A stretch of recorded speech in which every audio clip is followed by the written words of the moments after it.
Hello दोस्तों, आप सबका स्वागत है हमारे YouTube channel Bihar S S lockers academy में। आज के इस वीडियो में मैं आप सबको कड़वक पाठ का सब्जेक्टिव क्वेश्चन बताने वाला हूं, तो आप सभी लोग इस वीडियो को आखिरी तक ज़रूर देखिएगा। तो चलिए बिना देरी किए हुए मैं इस वीडियो को शुरू करता हूं। सबसे पहले हम लोग देखेंगे पहला नंबर सब्जेक्टिव क्वेश्चन को। इसमें कहा जा रहा है कि कवि ने अपनी एक आंख की तुलना दर्पण से क्यों की है। पहला नंबर जो सब्जेक्टिव क्वेश्चन है, इसमें पूछा जा रहा है कि कवि ने अपनी एक आंख की तुलना दर्पण से क्यों की है। तो इसका उत्तर होगा कि हम जानते हैं कि दर्पण स्वच्छ और निर्मल होता है, ठीक उसी प्रकार कवि की आंख है। कोई भी व्यक्ति अपनी छवि जिस प्रकार साफ एवं स्पष्ट रूप से दर्पण में देख पाता है, ठीक उसी प्रकार कवि की आंख भी स्वच्छता और पारदर्शिता का प्रतीक है। अतः कवि ने अपनी एक आंख की तुलना दर्पण से की है। मतलब कवि जो थे वो अपनी एक आंख की तुलना दर्पण से किए हैं। तो दर्पण जैसे स्वच्छ और निर्मल होता है, लोग अपने दर्पण में जो है अपने मुख को देखते हैं, तो कवि ने भी तुलना किया उससे कि मेरी एक आंख भी जो है वो भी दर्पण के समान है और वो भी स्वच्छ एवं मतलब कि पारदर्शिता के जो है प्रतीक के रूप में जाना जाता है। तो कवि ने इसी वजह से जो है अपनी एक आंख की तुलना दर्पण से किए थे। आगे चलेंगे हम लोग दूसरे नंबर प्रश्न पे। इसमें कहा जा रहा है कि पहले कड़वक में कलंक, कांच और कंचन से क्या तात्पर्य है। प्रश्न है हमारा कि पहले कड़वक में कलंक, कांच और कंचन से क्या तात्पर्य है। तो इसका उत्तर होगा कि कवि ने कलंक, कांच और कंचन शब्दों का उपयोग करके अपने विचारों को प्रकट किया है। कलंक शब्द की चर्चा करते हुए कवि यह कहते हैं कि चंद्रमा में दाग होते हुए भी वो संसार को रोशनी देता है, अर्थात उस रोशनी के आगे वो काला धब्बा का या दाग का कोई मोल नहीं रहता। अतः गुणवान में अगर कुछ अवगुण भी हो तो उसके गुण के आगे वो अवगुण भी छिप जाता है। कहने का मतलब यहाँ पे समझना है हमको कि जो कवि हैं कलंक, कांच और कंचन अपने द्वितीय कड़वक में इन शब्दों का या फिर पहले कड़वक में इन शब्दों का प्रयोग किया था। हम लोग पढ़े थे ये जो कलंक, कांच, कंचन है ये पहले कड़वक में ही इन शब्दों का प्रयोग किया गया है। तो इस शब्दों का प्रयोग किया गया है, तो इससे कवि क्या अपना विचार देते हैं। तो कलंक का मतलब हम लोग देखे थे कि कलंक मतलब होता था दाग होता था। कलंक शब्द हम लोग जो पढ़े थे, तो दाग जो था किसमें था, चंद्रमा में। चंद्रमा जो था वो धरती पर क्या करता है, रोशनी दे रहा, उजागर किए हुए है, लेकिन उसमें ईश्वर ने क्या कर दिया कि दाग दे दिया है, एक कलंक दे दिया है, लेकिन फिर भी वो क्या कर रहा है कि पूरे संसार को उजागर कर रहा है। तो वैसे ही कवि इस तुलना को लेते हुए बताते हैं कि उनका भी रूप बदसूरत है, वो भी एक आंख के हैं, एक कान उनका नहीं है, लेकिन फिर भी वो इतना बदसूरत होने के बाद ठीक उनका जो है गुण था, उस गुण के आगे ये अवगुण क्या होगा वो छिप गया था। तो वही वो बता रहे हैं कि जो भी गुणवान व्यक्ति होता है उसके कुछ अवगुण उनमें होते हैं, तो उनके गुण के आगे जो वो अवगुण जो है नहीं दिखाई देता है या छिप जाता है, ठीक ना। इसी तरह कलंक के अलावा कवि ने कांच शब्द का प्रयोग किया था। तो कांच का अर्थ यहाँ पे बताया गया है कि कांच शब्द का प्रयोग करते हुए कवि कहते हैं कि जिस प्रकार कच्चा सोना को गलाकर या तपाकर असली सोना में बदला जाता है, उसी प्रकार इंसान को बिना संघर्ष, तपस्या और त्याग के श्रेष्ठता और सफलता नहीं मिलती। कंचन शब्द का प्रयोग करते हुए कवि यह कहते हैं कि जैसे शंकर के त्रिशूल द्वारा नष्ट किए जाने पर सुमेरु पर्वत सोने का हो गया, वैसे ही सज्जनों की संगति से दुर्जन भी श्रेष्ठमान बन जाते हैं। यहाँ पर कांच और कंचन का दोनों का प्रयोग करते हुए कवि ये भी बताते हैं कि कांच मतलब होगा कि कच्चा सोना को बताया गया है कि कच्चा सोना को जब तक गलाकर तपाकर उनको जो है असली सोना में नहीं बदलते हैं तो कच्चा सोना का कोई मूल नहीं रहता। तो वैसे ही इंसान को भी कवि बोलते हैं कि इंसान को भी बिना संघर्ष, बिना तपस्या, बिना त्याग के श्रेष्ठता नहीं मिल सकती। तो इंसान को भी तपस्या, संघर्ष जो है और त्याग करना होता है।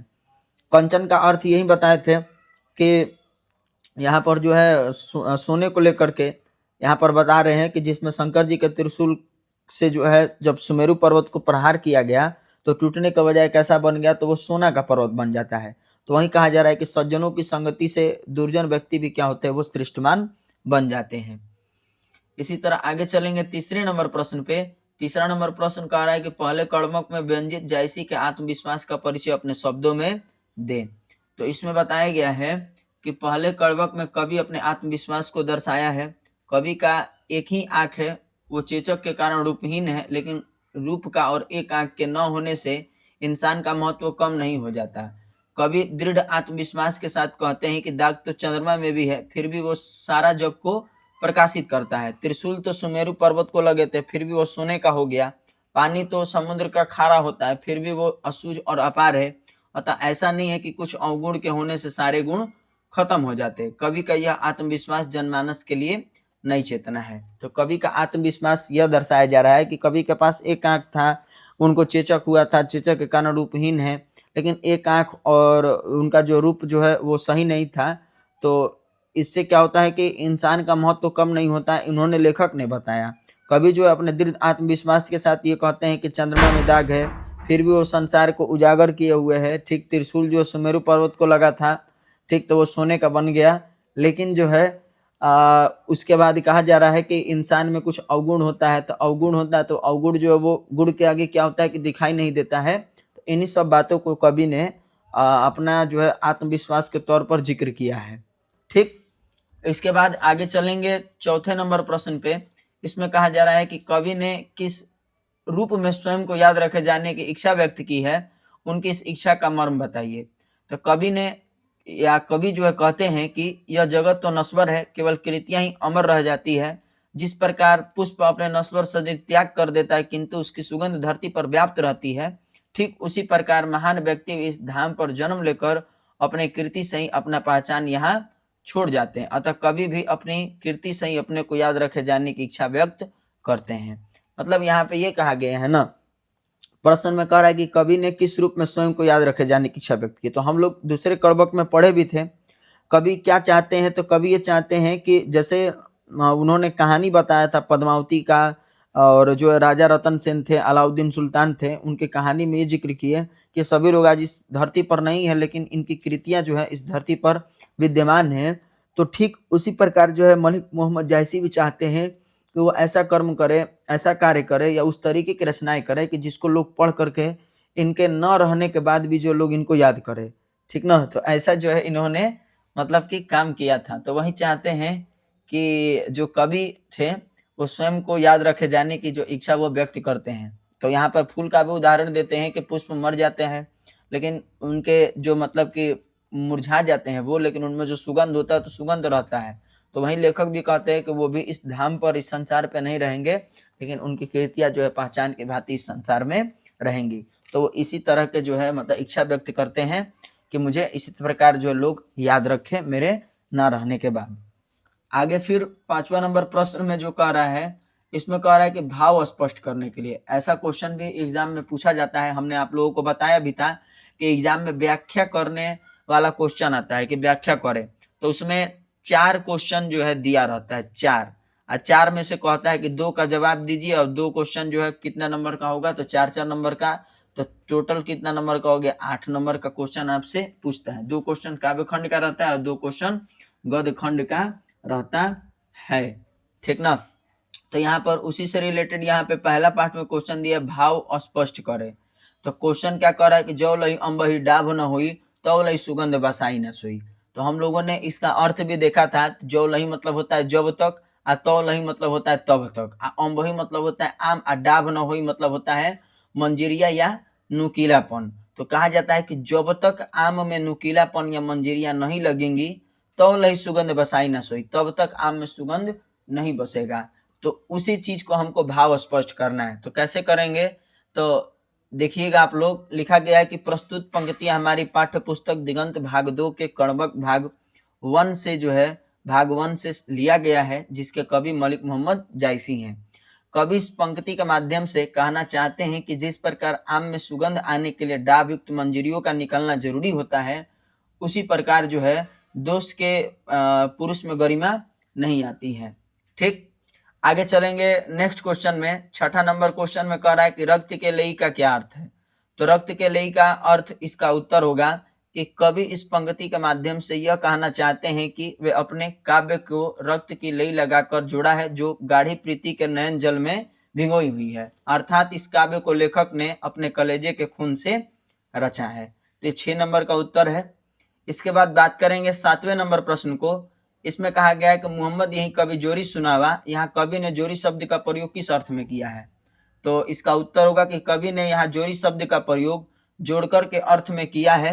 इस पंक्ति के माध्यम से कवि यह बताना चाहते हैं कि वो इस कथा के एक एक शब्द को जोड़कर सुनाते हैं और जिसने भी इसे सुना उसे प्रेम की पीड़ा का अनुभव हुआ है। तो ये हमारा 7 नंबर प्रश्न का उत्तर है। तो जोड़ी शब्द का अर्थ हमको क्या समझना है, यहाँ पर जोड़कर के अर्थ में जो है कवि ने जोड़ी शब्द का प्रयोग जो है उन्होंने किया है। तो जो दूसरा कड़वक था जिसमें पद्मावती और राजा रतन सेन की कथा को सुना है वो, तो उसके एक एक शब्द को अपने रक्त रूपी रेई लगा करके, ये भाव था तो उन्होंने इस भाव को लिखा था कि उन्होंने अपने रक्त रूपी रेई लगा करके उनके कथा को इन्होंने जोड़ करके सुनाया है। आगे चलेंगे 8वें नंबर प्रश्न पे। इसमें कहा गया कि दूसरे कड़वक का भाव सौंदर्य स्पष्ट करे। तो इसका उत्तर होगा कि दूसरे कड़वक में कवि ने बताया है कि उन्होंने पद्मावती और रतन सेन की कहानी को अपनी रचना में जीवित किया है। हालांकि ये पात्र वास्तविक नहीं थे, लेकिन उनकी कथा से लोगों को प्रेम और विरह की भावना महसूस होती है। कवि ने इस कहानी को प्रेम की पीड़ा से जोड़ा है ताकि उनकी यह कृति हमेशा याद रहे। कवि यह चाहते हैं कि उनकी रचना को पढ़ने के बाद लोग उन्हें भी याद रखें। तो ये दूसरा कड़वक का क्या है, भावार्थ था। आगे चलेंगे 9 नंबर प्रश्न पे। इसमें दिया है हमारा व्याख्या करने के लिए क्वेश्चन पूछा गया है। क्वेश्चन क्या कह रहा है कि धनी सो पुरुष जस कीर्ति जासु, फूल मरे पे मरे न बासु। तो इसका उत्तर होगा, ये भी VVI क्वेश्चन है, आप लोग जरूर याद रखिएगा। उत्तर में होगा कि प्रस्तुत पंक्ति मलिक मोहम्मद जायसी द्वारा रचित कड़वक भाग 2 से ली गई है। जिस प्रकार पुष्प अपने नश्वर शरीर त्याग कर देता है किंतु उसकी सुगंध धरती पर व्याप्त रहती है, ठीक उसी प्रकार महान व्यक्ति भी इस धाम पर जन्म लेकर अपनी कीर्ति से ही अपने पहचान यहाँ छोड़ जाते हैं। तो ये हमारा जो है इस पाठ का आखिरी क्वेश्चन था। इस पाठ में टोटल जो है 1 से 9 क्वेश्चन दिए गए हैं। मैंने सारे क्वेश्चन को कराया और इनमें जो इम्पोर्टेंट था उसको भी मैंने बताया आप लोगों को। तो आप लोग इस सारे प्रश्नों को अपने कॉपी में जरूर नोट कर लीजिएगा और इनको याद कीजिएगा। बाकी नेक्स्ट वीडियो में मैं आप सबको गद्यखंड का दूसरा पाठ उसने कहा था के बारे में बताऊंगा। तब तक आप लोग इसको रिवाइज करते रहिए और वीडियो कैसा लगा कमेंट में जरूर बताइएगा। और अगर आप हमारे चैनल पर नए हैं तो चैनल को सब्सक्राइब कर लीजिएगा, बेल आइकन को प्रेस कर दीजिएगा ताकि हमारे वीडियो के नए नए अपडेट जो आप सभी लोगों तक पहले पहुंच सके। धन्यवाद।